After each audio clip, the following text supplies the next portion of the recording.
السلام علیکم۔ انسان جنات سے خوف کیوں کھاتا ہے؟ حضرت سلیمان علیہ السلام نے جب ملکہ بلقیس کا تخت منگوانا چاہا تو وہ تخت کوئی 2000 کلومیٹر دور تھا۔ دربار لگا ہوا تھا اور آپ نے اپنے درباریوں کو کہا، کوئی ہے جو ملکہ کا تخت میرے پاس فوراً لے کر حاضر کر دے، کیونکہ جنات بھی حضرت سلیمان علیہ السلام کے تابع تھے۔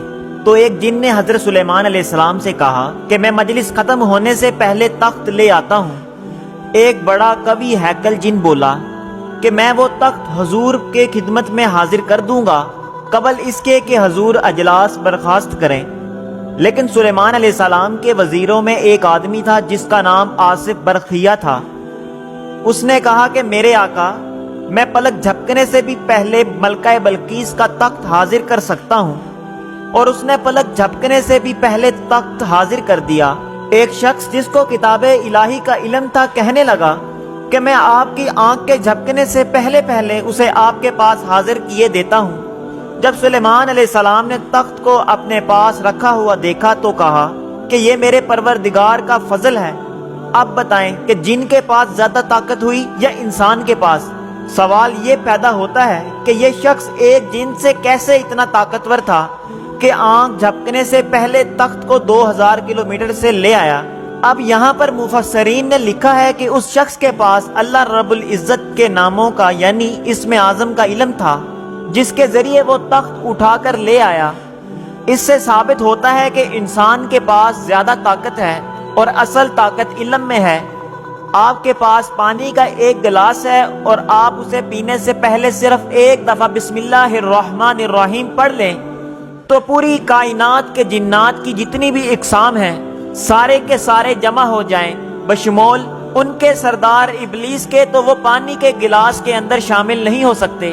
اب سوال یہ ہے کہ جب انسان جنات سے اتنا طاقتور ہے تو پھر انسان ڈرتا کیوں ہے؟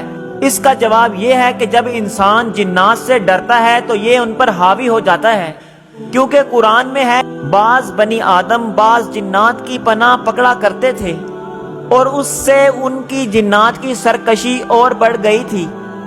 اس آیت کی تفسیر یہی ہے کہ انسان خود جنات سے ڈرتا ہے تو ان کی سرکشی اور بڑھ جاتی ہے اور یہ انسان پر حاوی ہونے لگتے ہیں۔ یہ جو ہمارا خوف ہے یہ در حقیقت ان کو طاقت بخشتا ہے۔ جب ان کو پتہ چل جائے کہ یہ بندہ ذہنی طور پر کمزور ہے اور اندر سے ہم سے خوف زدہ ہے تو یہ اس پر حاوی ہو جاتے ہیں۔ اب سوال یہ ہے کہ جنات کو کیسے پتہ چلتا ہے کہ یہ بندہ ہم سے خوف زدہ ہے؟ تو اس کا جواب یہ ہے کہ ہر انسان کے ساتھ ایک جن پیدائش سے لے کر موت تک ساتھ رہتا ہے جس کا نام قرین ہے، اور قرین کو آپ کے ایک ایک اچھے برے عمل کا پتہ ہے، یہاں تک کہ آپ کی عادت اور فطرت کا بھی خوب پتہ ہے، اور عام روزمرہ حالات میں جو ہم باتیں کرتے ہیں یہ قرین سنتا ہے کہ یہ اندر سے ہم سے خوف زدہ ہے یا نہیں، اور جنات قرین سے معلومات لے لیتے ہیں۔ جو کوئی رحمان کی یاد سے آنکھیں بند کر لے یعنی تغافل کرے، ہم اس پر ایک شیطان قرین مقرر کر دیتے ہیں تو وہ اس کا ساتھی ہو جاتا ہے، تو اسے ہمارا ساتھی کہا گیا ہے۔ مطلب یہ موت تک ہمارے ساتھ ہے، بلکہ ایک اور جگہ پر ہے، یہاں تک کہ جب ہمارے پاس انسان آئے گا تو اس شیطان قرین سے کہے گا کہ کاش مجھ میں اور تجھ میں مشرق و مغرب کا فاصلہ ہوتا، تو برا ساتھی ہے۔ تو جنات سے خوف ہم خود محسوس کرتے ہیں تب ہی وہ ہمیں ڈراتے ہیں، ورنہ ان کی اپنی کوئی اوقات نہیں ہے۔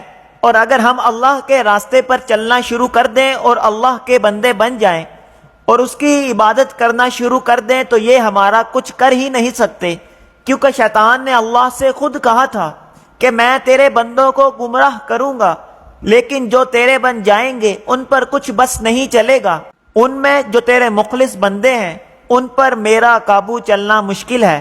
اور اللہ نے بھی فرمایا کہ جو میرا بن جائے گا اس پر تیرا زور چل ہی نہیں سکے گا، بے شک میرے بندوں پر تیرا کچھ قابو نہیں سوائے ان کے جو بد راہوں میں سے ہوں گے اور تیرے پیچھے چل پڑیں گے۔ جزاک اللہ۔